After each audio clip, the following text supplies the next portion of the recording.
Cette émission vous est présentée grâce à la participation financière des caisses Desjardins de la Basse-Lièvre et du Cœur des Vallées, qui se distinguent par leur nature coopérative et leur implication au sein de la communauté.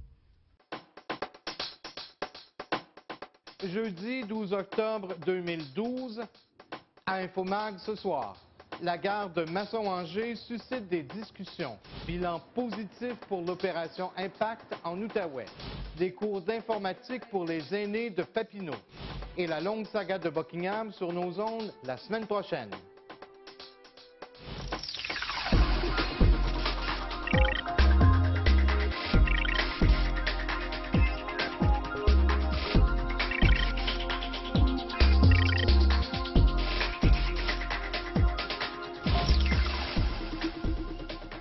Mesdames, Messieurs, bonsoir. Voici maintenant Infomag, votre magazine d'information locale.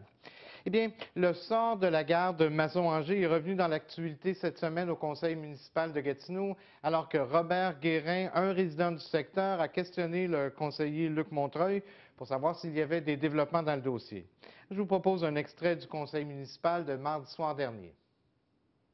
J'aimerais savoir où en est rendu le dossier et est-ce que la municipalité a l'intention, la ville a l'intention de faire quoi que ce soit pour préserver, à tout de moins, la structure de ce magnifique bâtiment. On attend incessamment un rapport sur l'état des lieux et justement quels seraient les coûts des travaux minimaux pour être capable de faire en sorte que l'édifice ne connaisse pas une détérioration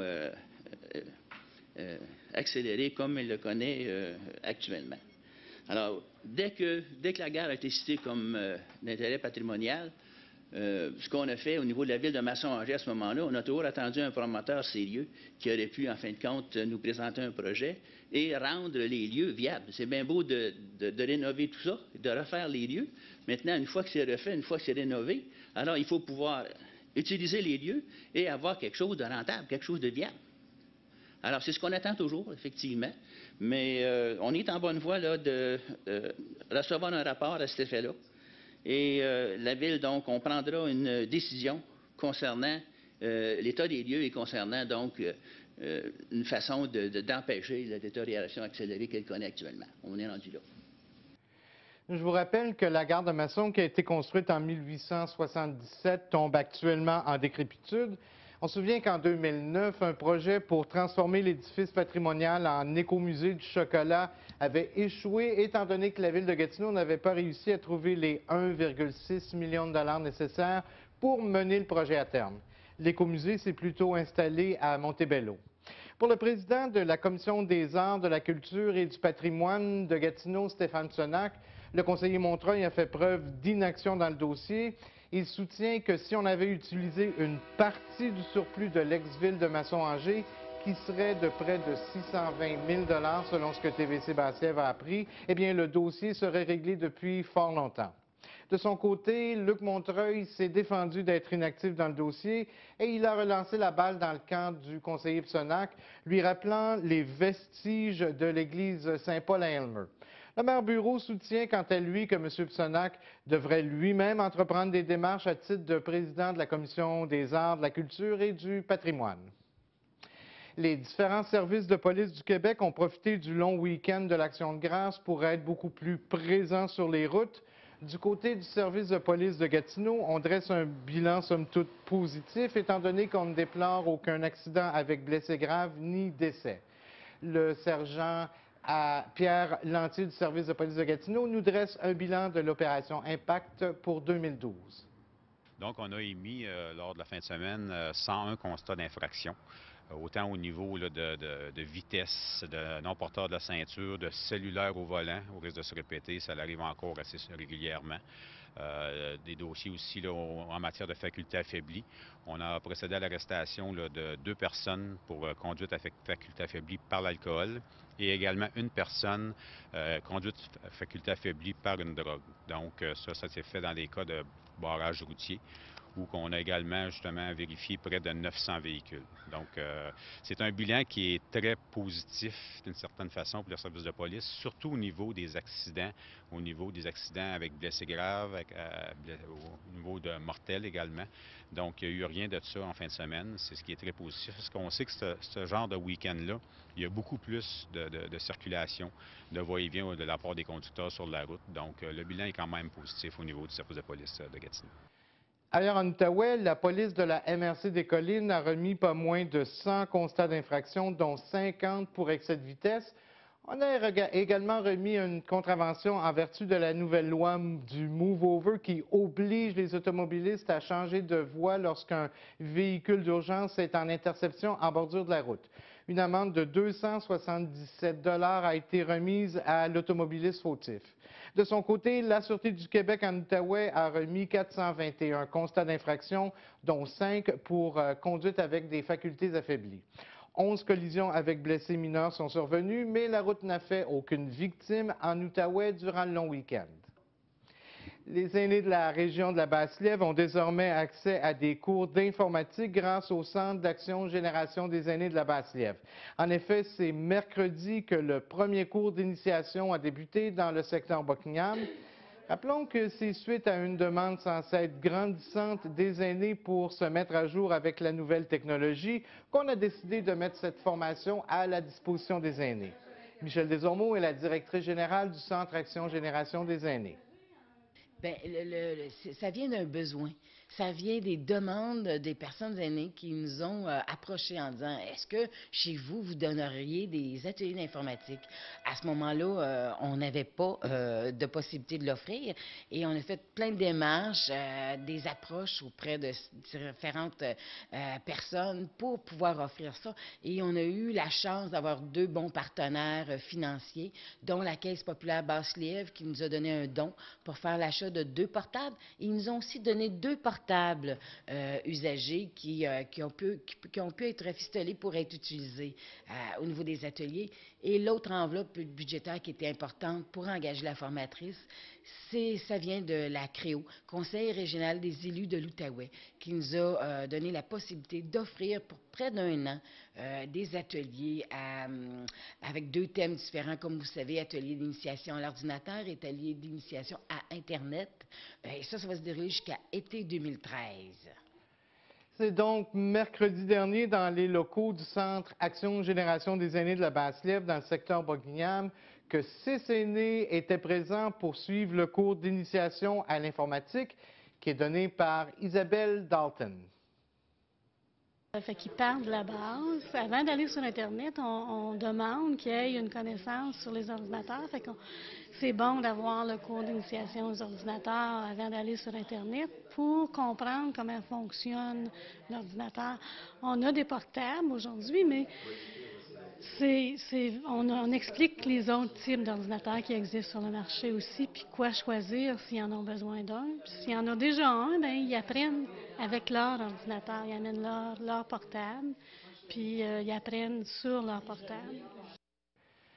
L'Association pour les personnes exceptionnelles de Papineau est un centre de jour qui est destiné aux personnes souffrant de déficience intellectuelle. L'association a pour but de leur offrir des ressources pour faciliter leur épanouissement et leur intégration dans la société. Eh bien, pour une 47e année, l'association désire solliciter la générosité de la population afin de continuer à offrir des activités tout au cours de l'année à ces personnes, et ce, dans le cadre de sa campagne de financement. Pour faire un don, on peut téléphoner à Ginette Couture au 819-281-92-96 ou à Diane Bastien au 819-986-57-58. Comme on vous en parlait la semaine dernière à l'émission, les tablettes des différentes banques alimentaires de la région commencent à se vider dangereusement. Eh bien, les caisses populaires de la Basse-Lièvre et du Cœur des Vallées organisent une collecte de denrées alimentaires ce samedi au profit de l'Ami de l'Entraide. Les employés et les dirigeants des 2 caisses populaires vous attendent entre 9h et 15h au IGA de Cotret-Brazeau dans le secteur Angers, au IGA Famille Grenon dans le secteur Masson, ainsi qu'au métro de Buckingham. Une collecte semblable va être également organisée dans la Petite Nation au profit de la Banque alimentaire de la Petite Nation. C'est mardi soir prochain, dès 19h30, que TVC Basse-Lièvre va présenter la première de 2 émissions sur l'histoire de Buckingham. L'émission intitulée « La longue saga de Buckingham, plus de 120 ans d'histoire » a été préparée en collaboration avec la Société d'histoire de Buckingham. La réalisation est signée Jean-François et l'émission va être également utilisée de façon interactive par la Société d'histoire de Buckingham dans ses locaux. Michel Riberdy, le président de la Société d'histoire, nous parle de la première émission. Ce qu'il faut choisir les événements marquants ainsi que les personnages. Et Dieu sait que dans 200 quelques années, à Buckingham, il y en a eu des événements marquants et des personnages importants. C'est donc un tri, c'est un choix. C'est aussi un choix qui s'impose des fois, dans le sens que dans certains cas, on n'a pas de matériel. Dans d'autres cas, on a du matériel. Un exemple typique, les Amérindiens, oui, c'était ici bien avant nous, et par contre, on n'a quasiment pas de matériel pour eux. C'est un petit peu plus documenté par après. C'est pour ça que les premiers 100 ans sont un peu moins documentés, les derniers 100 ans sont plus documentés. Oui, la première émission va couvrir les premiers habitants qui vont arriver ici, dans le canton de Buckingham. Ce n'est pas juste le village de Buckingham, c'est le canton. Et il va couvrir à peu près de 1800 jusqu'à 1900, qui va être l'arrivée de la ville de Buckingham. Entre les deux, vers 1855, on va parler un petit peu du village aussi. L'importance que ça va avoir, parce que le statut de village va donner, entre autres, le droit d'avoir des taxes et, entre autres, d'avoir des écoles, des choses comme ça. Donc, c'est le survol que vous allez avoir. Dans la première capsule, ça va être une dizaine de personnages, d'événements qui vont être couverts dans une période de 60 minutes. On vous donne donc rendez-vous mardi prochain dès 19h30. Évidemment, il va y avoir plusieurs reprises. On vous invite à consulter notre site web au www.tvc.qc.ca pour toutes les heures de diffusion. En début de semaine, on apprenait que le club de curling de Buckingham va être l'hôte d'un tournoi provincial majeur du 24 au 28 octobre prochain. Pour nous donner plus de détails sur ce tournoi, j'ai rencontré Alain Deschâtelet du club de curling de Buckingham un peu plus tôt cette semaine dans nos studios.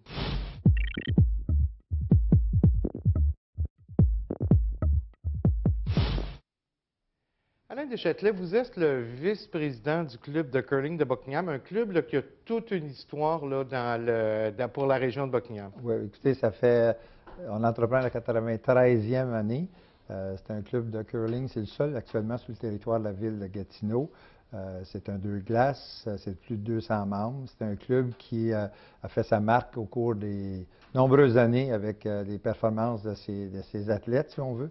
Et c'est un club aussi qui s'est démarqué beaucoup au niveau de la promotion du sport, du curling, en tenant de nombreuses compétitions hors de ses murs, là, dans les nombreuses arénas de la ville de Gatineau. Donc, c'est un club qui est très, très, très actif. Et un club qui a fait l'histoire même au Québec parce que c'est à l'initiative du club de curling de Buckingham que maintenant, à peu près toutes les compétitions au Québec se déroulent de façon mixte. Donc, les hommes et les femmes compétitionnent dans la même compétition. Oui, c'est ça. Évidemment, on va parler évidemment du Challenge Château-Cartier de Gatineau. C'est le seul événement sur le circuit mondial du curling qui tiendra simultanément une compétition hommes et femmes ici à l'aréna de Masson-Angers, au centre Robert-Rochon, du 24 au 28 octobre prochain. Donc, effectivement, 4e édition. On le connaissait habituellement comme le Challenge du Casino du Lac-Limay. Maintenant, nouveau commanditaire, le Challenge Château-Cartier.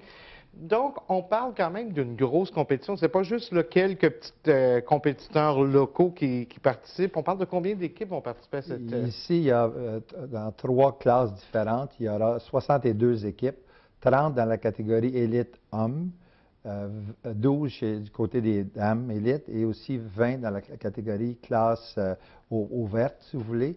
Et justement, quand vous parlez de compétiteurs, ici, on parle de médaillés d'or aux Olympiques, on parle de Brad Gauchou, on parle de Jean-Michel Ménard qui a gagné le Brier, qui est notre champion défendant. Oui, de la région, effectivement. On parle évidemment aussi de Mark Dacey qui a gagné le Brier en 2004.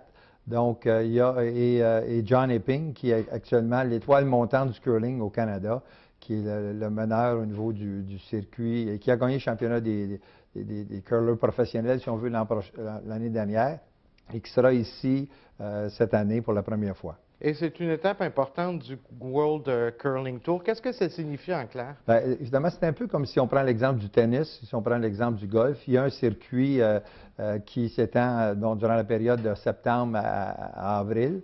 Et les joueurs jouent pour des classements, le classement mondial, le classement aussi au niveau canadien. Et l'épreuve que nous allons voir, évidemment, est très importante aussi pour les sélections olympiques. Parce que les équipes, en plus de jouer pour 59 000 de bourse, ils auront également l'occasion d'amasser des points qui leur permettront de mieux se positionner dans le classement. Et on sait que les meilleures équipes seront invitées à l'automne prochain pour participer aux sélections olympiques canadiennes en prévision des Jeux de Sochi en Russie. On parle, évidemment, ça se passe à l'aréna Robert Rochon, là, ici, dans le secteur Masson-Angers. Et pour adapter les glaces, une glace d'aréna qui n'est pas nécessairement faite pour le curling, il y a quand même toute une étape. Et je sais que vous allez habituellement chercher des professionnels pour le faire. Oui, c'est ça. Nous avons les techniciens de glace qui sont reconnus non seulement au Québec, mais au Canada. La préparation va s'amorcer le dimanche précédent, le 24 octobre, le mercredi 24. Donc, ça prend presque 2 jours et demi à préparer les glaces. Il y aura 6 pistes, 6 glaces qui seront utilisées pour la compétition, plus les 2 glaces au club de curling de Buckingham. Donc, 8 glaces en tout. 149 parties de curling, donc c'est presque un festival de curling au cours de cette fin de semaine-là, encore une fois, du 24 au 28 octobre. Et pour les spectateurs, c'est intéressant parce qu'à l'aréna Robert Rochon, on sait qu'il y a une belle partie, la salle des bénévoles, toute vitrée. Les gens vont pouvoir assister aux parties bien au chaud. Oui, bien, disons, c'est un peu l'avantage de l'aréna ou du centre Robert Rochon. Il y a eu plusieurs expériences dans d'autres arénas. Et l'aréna qu'on retrouve dans le secteur Masson-Angers, ça prête très, très bien à ce genre de compétition. Ça a été très apprécié par les compétiteurs l'année dernière, parce qu'on l'avait tenu là l'année dernière. Et cette année, en plus, grâce à une nouvelle formule de partenaire d'un jour, l'accessibilité, donc l'accès aux compétitions, sera gratuite grâce à des partenaires d'un jour, dont, exemple, le service traversier bourbonnais. C'est assez spécial parce que souvent, ces compétitions-là, qu'on soit au Brier ou qu'on soit aux Olympiques, donc les coûts vont être assez élevés pour assister à ces genres de rencontres et c'est offert gratuitement. C'est une offre exceptionnelle. Donc, effectivement, les gens de l'Outaouais n'ont pas de raison de dire c'est trop cher, j'y vais pas cette année. De l'Outaouais et les gens, évidemment, de la région immédiate ici, là, des secteurs Buckingham, Masson-Angers.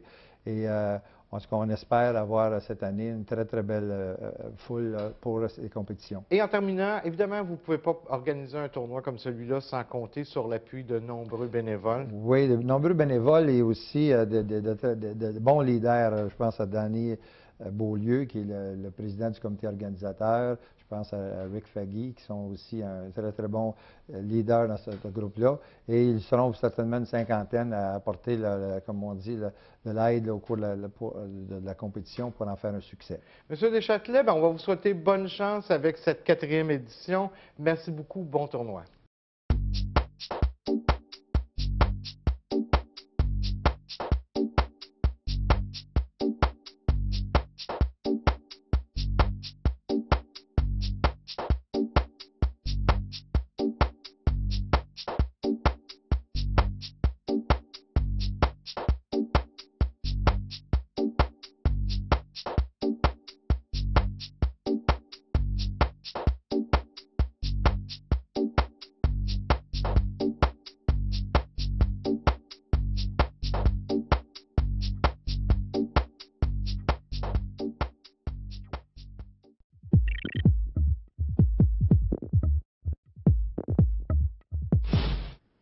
C'est maintenant le temps de parler sport avec notre gars des sports, François Croteau. François, on vient tout juste d'en parler avec Alain Deschâtelet, mais le Challenge Château-Cartier, c'est un gros événement qui s'en vient. Ah, effectivement, c'est une étape là, du World Curling Tour.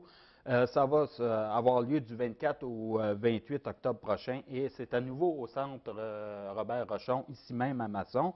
Écoutez, là, c'est 30 quatuors masculins, 12 équipes féminines, une bourse de près de 60 000 là. Ça, c'est un record là, pour l'Outaouais, c'est du jamais vu. On a la confirmation que le numéro 1 mondial présentement Son équipe va être là. Il s'agit de l'équipe qui est dirigée par John Epping. Il y a 8 anciens capitaines qui ont participé au Brier. Alors, ce n'est pas n'importe quel tournoi, ça, c'est le tournoi le plus couru au Canada, qui vont être là pendant ces 4 jours-là. Il y a notamment Jean-Michel Ménard, que lui, on sait, l'a gagné à 3 années sur 4. Il va être là. Il y a Brad Gouchou. Alors, les amateurs de curling le connaissent très bien. Il a fait partie de l'équipe canadienne aux Olympiques. Il y a Mark Dacey et Mark King des Maritimes qui vont être ici. Il y a même une équipe féminine russe qui va venir lancer ses pierres. Elle est dirigée par Victoria Moiseva. Alors, en tout, avec le volet là, ouvert, si on peut, la classe ouverte, c'est 250 joueurs qui vont fouler là, la glace du centre Robert-Rochon. Et la merveille là-dedans, combien ça coûte pour rentrer? Eh bien, écoutez, on le sait parce que M. Deschâtelet vient tout juste nous le dire. Ça, on ne perdra pas un bras pour... Gratuit. Gratuit, tout à fait. Trouvez-en des événements sportifs qui sont gratuits. Évidemment, on va suivre ça de près là, à partir du 24. On passe maintenant au football. Les Tigres, la saison des Tigres juvéniles, là, le sort de la saison qui se décide en fin de semaine. Oui, effectivement. Ça sera samedi, le 13 octobre, à compter de 13 heures, sur le terrain de l'école L'Érablière.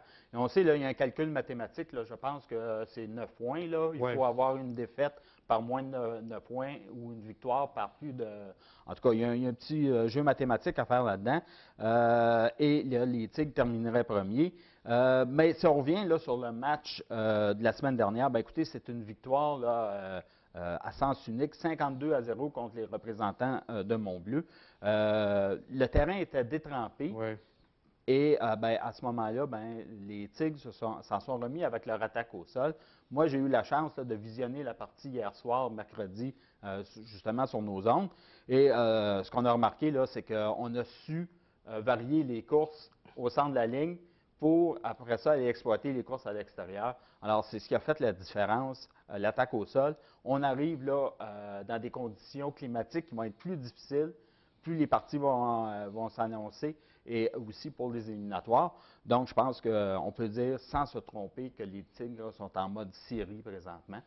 Et ben, on leur souhaite bonne chance samedi et puis pour les séries éliminatoires. Et Jean-Philippe Carré, là, qui tranquillement se fait oublier parce qu'on a bien remplacé cette année. Ah, ben écoutez, je pense que s'il y avait une admission, là, Michael Duhem, là, à lui seul, vaut le prix. Il y a quand même là, toute l'équipe alentour de lui. Je pense, en tout cas, je regarderai ça en première demi. Là, la ligne à l'attaque a fait la job, si on peut dire. Et les petits mouchoirs rouges, là, ben, curieusement, il n'y en a pas eu, ou s'il y en a eu, très peu, effectivement. Donc, on voit la différence que ça fait lorsqu'une attaque fonctionne à plein régime et qu'on ne perd pas de verge impunément, ben, ça donne des parties comme on a eu le droit. Deuxième blanchissage consécutif pour les Tigres, alors c'est très bien. Ah ouais. OK, maintenant, les Mustangs qui étaient à l'action en fin de semaine. On parle de 4 victoires consécutives maintenant. Oui, effectivement. Ça a débuté jeudi dernier par une victoire de 8-1 contre les représentants de Ottawa-Ouest. Une partie assez rude, là, il y a eu beaucoup de bagarres. Ça s'est poursuivi vendredi soir avec une victoire de 6-2 contre les Blue Wings de Perth. Et dimanche, ben, ça s'est terminé là, avec une victoire de 7-1 contre les représentants d'Ann Pryor à Ann Pryor. Alors, ça donne présentement là, que les Mustangs sont premiers au classement général avec une fiche de 9 victoires et 2 défaites. La différence maintenant, c'est que les joueurs, comme le disait l'entraîneur Pierre Grandmaison, sont beaucoup plus conscients de leur rôle défensif. Et là, ça fait toute la différence au monde. Puis les gardiens de but sont solides, alors c'est excellent. J'y vais rapidement du côté des pointeurs parce que Vincent Lauzon est maintenant rendu premier pointeur de la Ligue. C'est sûr, on regarde les scores, là. Alors c'est bon pour la fiche des joueurs. En quatrième, on retrouve Dominic Robinson.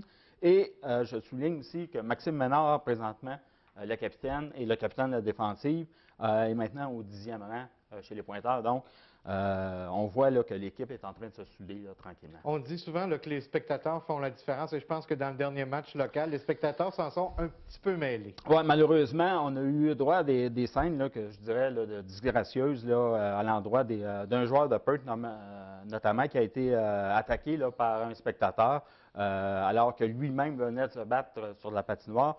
Il y a eu du côté là, des gradins, du côté des visiteurs Perth, Il y a eu des gens là, qui se sont fait invectiver. Alors moi, écoutez, quand on voit des scènes comme ça n'a pas sa place au hockey.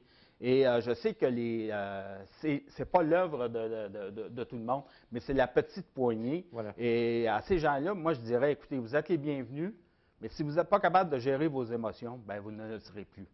C'est aussi simple que ça.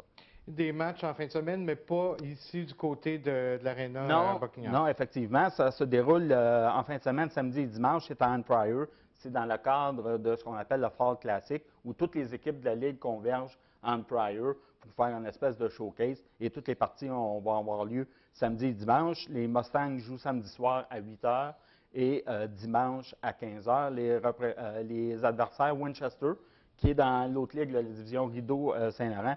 Et le dimanche, si ma mémoire est fidèle, non, je l'ai oublié, mais en tout cas, on va vérifier ça, évidemment, on va mettre ça un petit peu plus loin.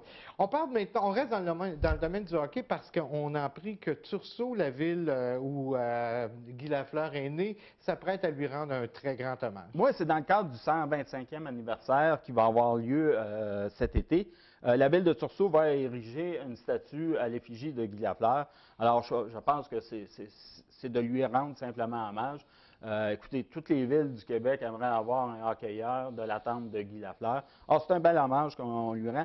Et à ce moment-là, ben, un peu comme la statue de Maurice Richard, là, qui est dans le secteur de Hall, ben, on pourra s'en rappeler pour les générations futures. Et j'entendais le maire Boivin qui disait qu'il y a d'autres projets dans les boîtes qui s'en viennent pour honorer Guy Lafleur. Alors, évidemment, on va suivre ça de près aussi. Effectivement. Vous voulez maintenant nous parler de soccer, le gala Méritas de soccer de l'Outaouais qui avait lieu en fin de semaine? Oui, effectivement. On sait qu'au soccer, maintenant, c'est rendu de plus en plus populaire. Et il y a quand même là, des équipes de Buckingham et de Masson-Angers qui se sont démarquées.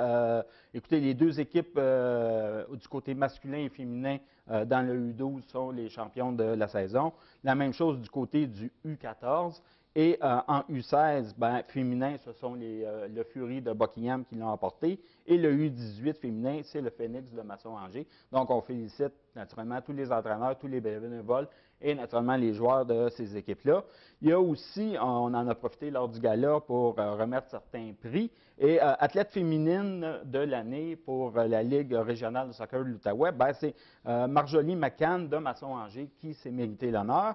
Et aussi, entraîneur masculin de l'année, ben, c'est Patrick Bidal de Masson-Angers.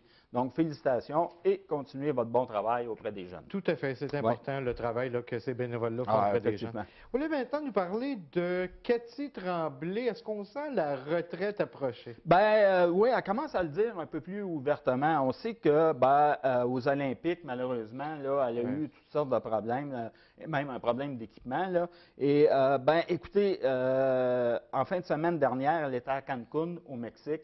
Elle a terminé 4e.